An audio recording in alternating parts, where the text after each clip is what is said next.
Me. Her voice came from the back door of the house.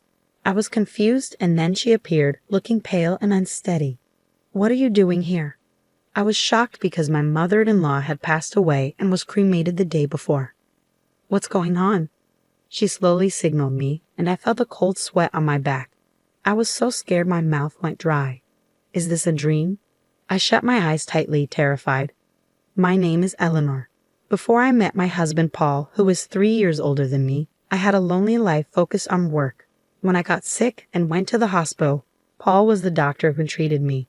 After that, we kept running into each other in town and the supermarket, and we started talking.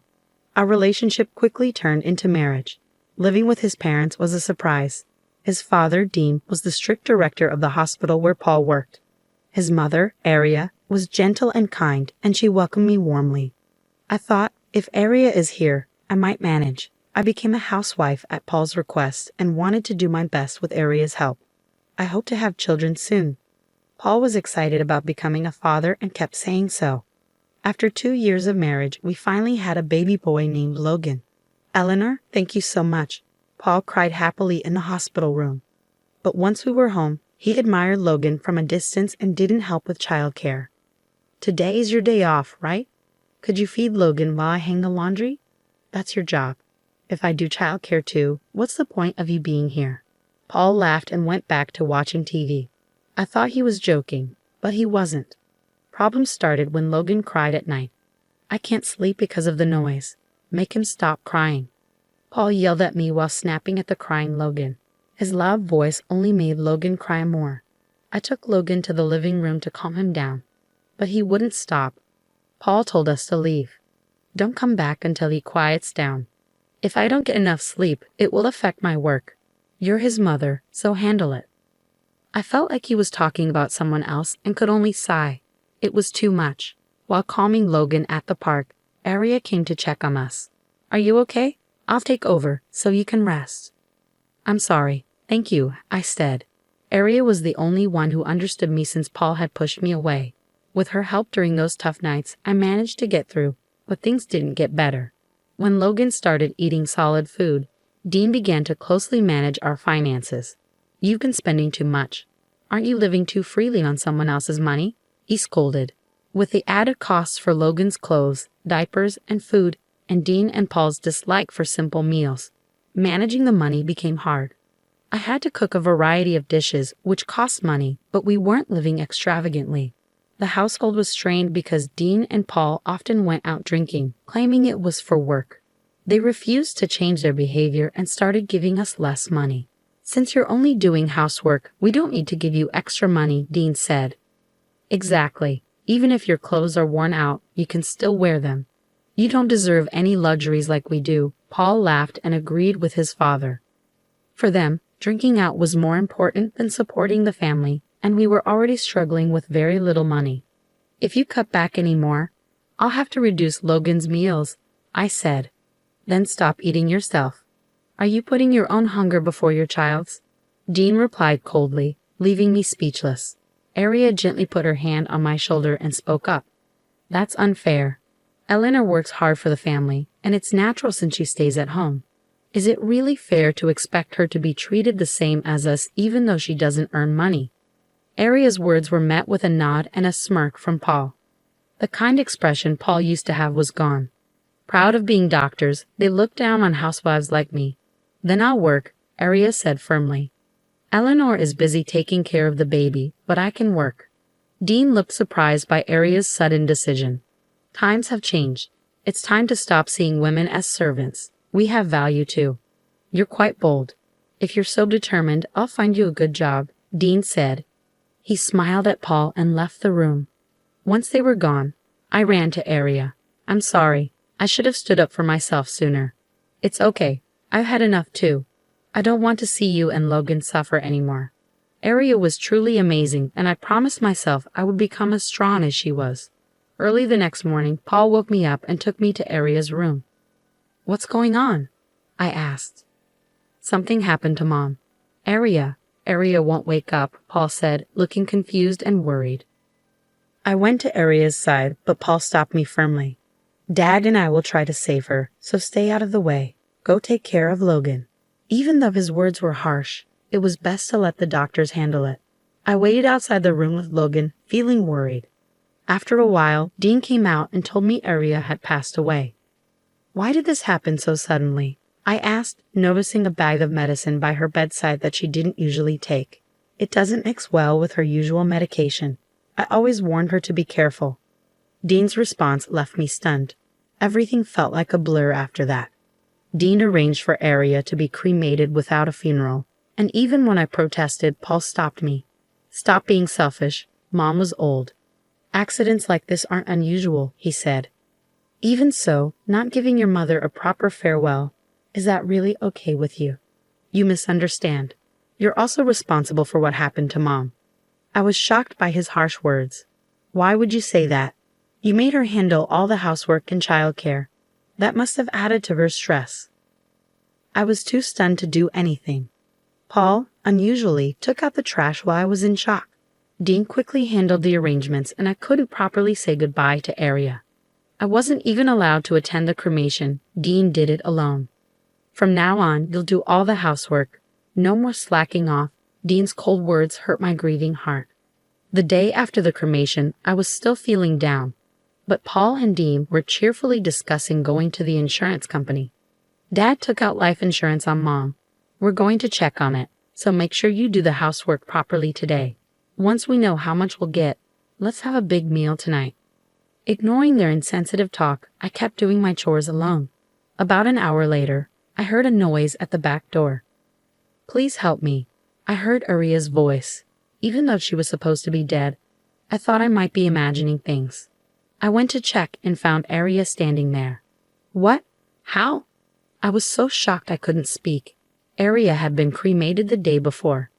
Who was this? Chills ran down my spine as I wondered. Come here. Aria saw me and motioned for me to come closer. My legs were shaking, but I walked towards her slowly. Aria? She confirmed that Paul and the others weren't around and nodded. I have to tell you something. Please listen. The warmth of her hand gripping mine proved she was really alive. What she revealed next was horrifying. After hearing her story, I felt a deep, intense anger. Don't worry, I'll help too. This is unforgivable. Aria left to hide again, and as I watched her go, I vowed to get revenge on Paul and Dean. A few days later, the insurance agent was scheduled to come to our house, so my father-in-law and husband took the day off to wait at home. As I grew more annoyed by their cheerful behavior, my father-in-law approached me. You're still eating because of Aria's insurance money. Shouldn't you be more grateful? That's not true. I'm not happy about this at all. Women who rely only on others never appreciate money, he said with a derisive laugh, then plopped down on the sofa. Paul sat beside him, smirking. Then the intercom rang. Oh, they're here.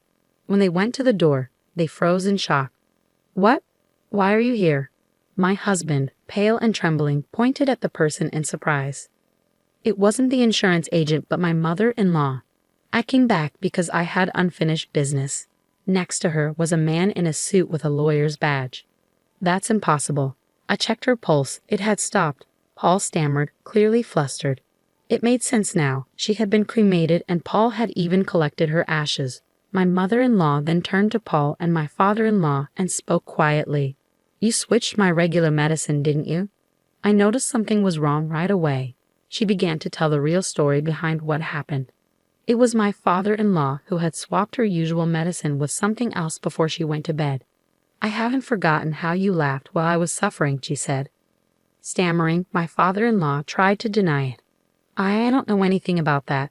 It's all lies. As my mother-in-law pressed him, he backed away, overwhelmed. We had a cremation ceremony. Why are you here? Maybe God saved me that night. My heart did stop after your final check. I was taken to the funeral home, and miraculously, I woke up. You must have adjusted the dose so you could deny it if the police investigated. That's why I barely survived.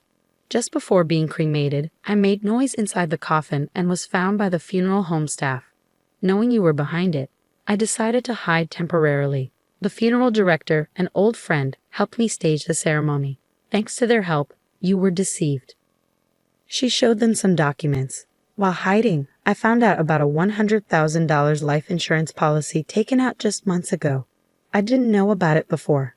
It was your policy with you as the beneficiary. Faced with this proof, my father-in-law was speechless and clicked his tongue in frustration.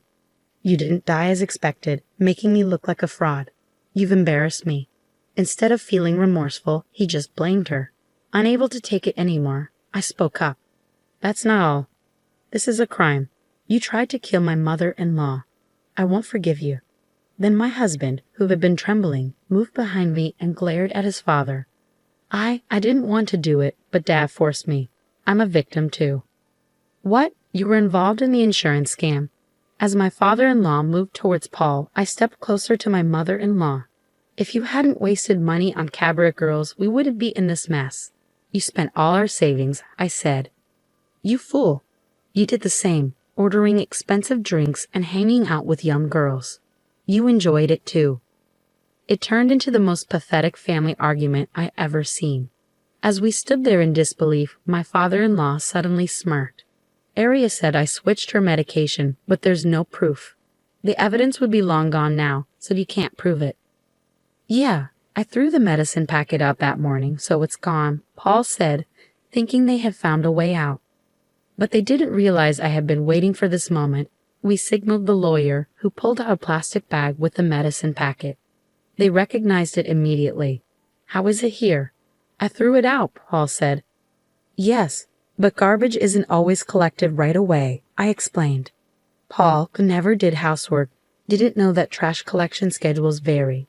He threw it out with the burnable trash. But that day was for recyclable trash, so our bag was left behind. I retrieved the packet the day after the cremation and gave it to the lawyer. Fingerprints from both of you were found on it, proving the switch. Hearing this, my father-in-law collapsed in shock. Paul, tearful, clung to my feet. Listen, Dad's target was you, not Mom. And you're younger and do housework, right? I protected you because of the kids and all. Maybe he said this hoping for forgiveness, but I was furious. So you tried to kill your own mother and expect me to be grateful. I'm your savior. Without saying more, I called the police. Please don't. I needed the money because I was tricked by a woman. Dad did it too. We had to do this to protect the family. How could I sympathize with someone who tried to kill Aria over something so trivial? I despise you. The police arrived shortly after, and the two were taken away. As the tension eased, we broke down in tears. Later, they were found guilty and sentenced to a long time in prison. Besides the insurance fraud, they had falsified medical reports for money, all to impress cabaret girls. It was pathetic. My mother-in-law and I claimed $30,000 each in damages, which they reluctantly paid. We used the money to move to a new place and start fresh with our son, Logan. We're focusing all our love on raising him to value family over money. How is this story? Don't forget to subscribe to the channel. See you in the next